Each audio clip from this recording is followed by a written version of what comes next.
Hey, good to have you here for this episode. Today I thought we'd dig into something that's, well, pretty fundamental, but often overlooked. How our conversation habits can actually damage relationships.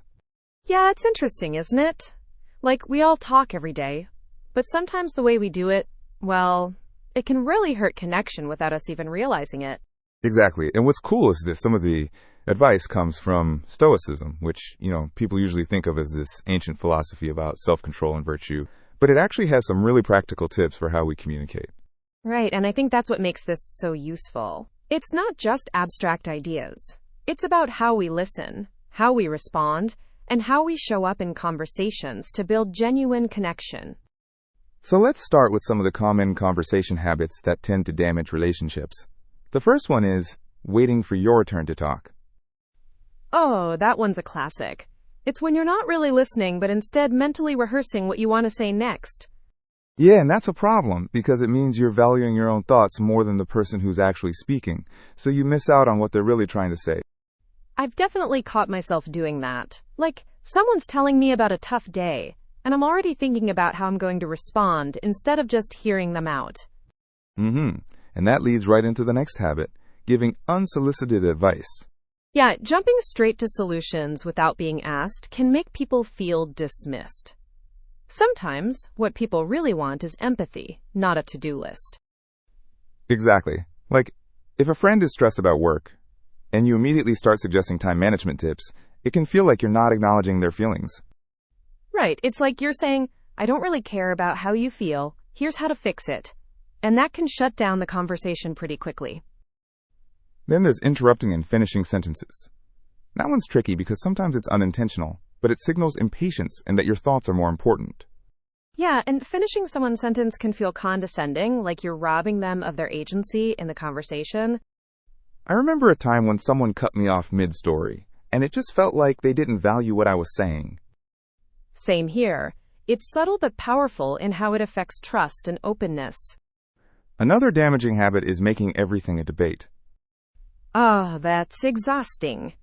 Constantly correcting or challenging others prioritizes being right over connection.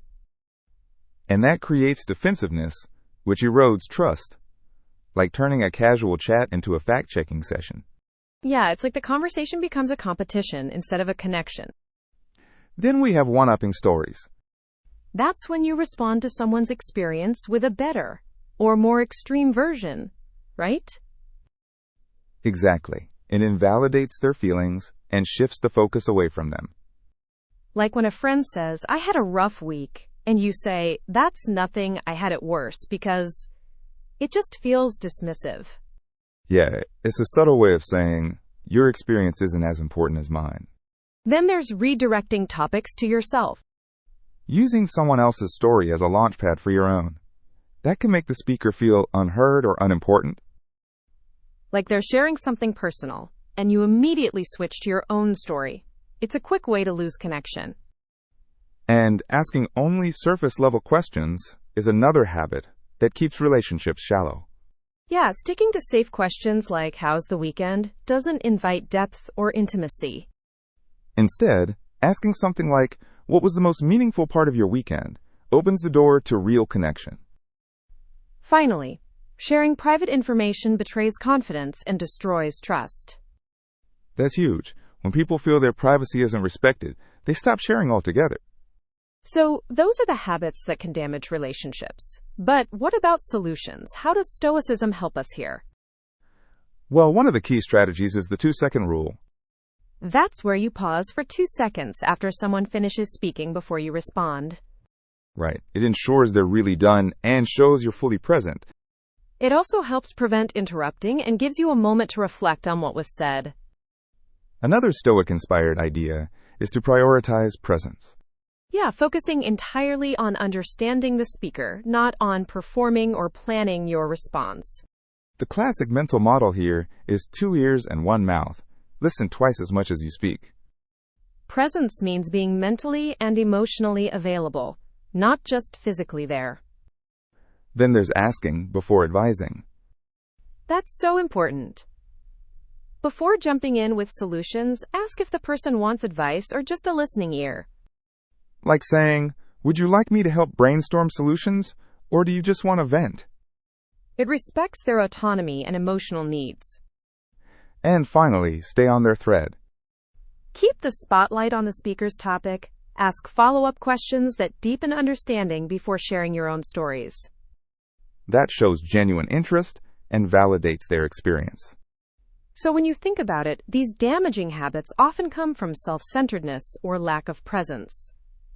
Yeah, and Stoicism teaches us to overcome that through mindfulness and virtue. Improving conversation isn't about being perfect, but about cultivating empathy, patience, and respect. Exactly.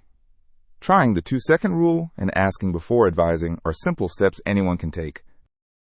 And small changes like these can really strengthen relationships over time. So to sum up, being mindful of how we listen and respond, and applying these Stoic-inspired strategies can make our conversations more meaningful. Yeah, it's about shifting from talking at each other to truly connecting. Well, that's a good note to end on. Thanks for diving into this with me. Thanks. Yeah, it's been really insightful. Hopefully listeners find it useful too. I'm sure they will. Until next